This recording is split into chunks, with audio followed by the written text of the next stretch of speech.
So scaling എന്ന് പറഞ്ഞാൽ ആൾക്കാരെ ആഡ് ചെയ്യുന്നത് മാത്രമല്ല, സ്കെയിലിംഗ് നമ്മളിപ്പോ പറഞ്ഞ പോലെ ഉള്ള പ്രോസസ്സുകളെ ഒപ്റ്റിമൈസ് ചെയ്യുക. നമ്മൾ പറഞ്ഞു സ്റ്റാൻഡർഡൈസ്ഡ് ആയിട്ടുള്ള ഫോർമാറ്റ്സ് യൂസ് ചെയ്യുന്നത്, ടെക്നോളജിനെ ലെവറേജ് ചെയ്യുക. അപ്പൊ നിങ്ങൾക്ക് ഇങ്ങനെ HR ആൾക്കാരെ കൂട്ടിക്കൊണ്ടേ ഇരിക്കേണ്ട കാര്യമില്ല, ടെക്നോളജിനെ ലെവറേജ് ചെയ്ത. And most importantly build A people first culture where people feel valued and respected. Right? HR-നെ നമ്മൾ സ്കെയിൽ ചെയ്യുന്ന സമയത്ത് നെഗ്ലക്ട് ചെയ്താൽ ഹ്യൂജ് ഇൻഎഫിഷ്യൻസീസിലേക്കാണ്, ഇതുവരെ പറഞ്ഞത് നിങ്ങൾക്ക് അത് മനസ്സിലായി കാണും, ഹ്യൂജ് ഇൻഎഫിഷ്യൻസീസിലേക്കാണ് നമ്മൾ പോകാൻ പോകുന്നത്.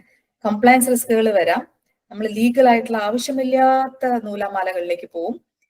Create a lot of disengagement in employees, and finally business growth and പ്രോഫിറ്റബിലിറ്റിനെ തന്നെ എഫക്ട് ചെയ്യുന്നത്. Right? So as a summary, now I hope you've got the answer. HR is not a growth driver. It's a growth driver. It's not an overhead. അത് ഭംഗിക്ക് വേണ്ടി വെക്കേണ്ട ഒരു function അല്ല HR. It is a growth driver for your business. Yeah, a HR person should know the business strategy, business numbers. It's very important to have that person in your meeting.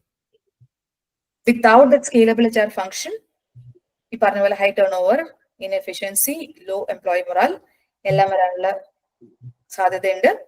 If we invest early, അതുകൊണ്ട് ഞാൻ പറയാം 100+ scaling തുടങ്ങി നിങ്ങളുടെ അവിടെ വെച്ചിട്ട് തന്നെ HR സ്പെഷ്യലിസ്റ്റുകളെ കൊണ്ടുവരികയും കൺസൾട്ടന്റിന്റെ help എടുക്കുകയും സ്ട്രക്ചേഴ്സ് ആൻഡ് സിസ്റ്റംസ് സെറ്റ് ചെയ്യുകയും ചെയ്തു കഴിഞ്ഞാൽ the culture will be set when you grow really big.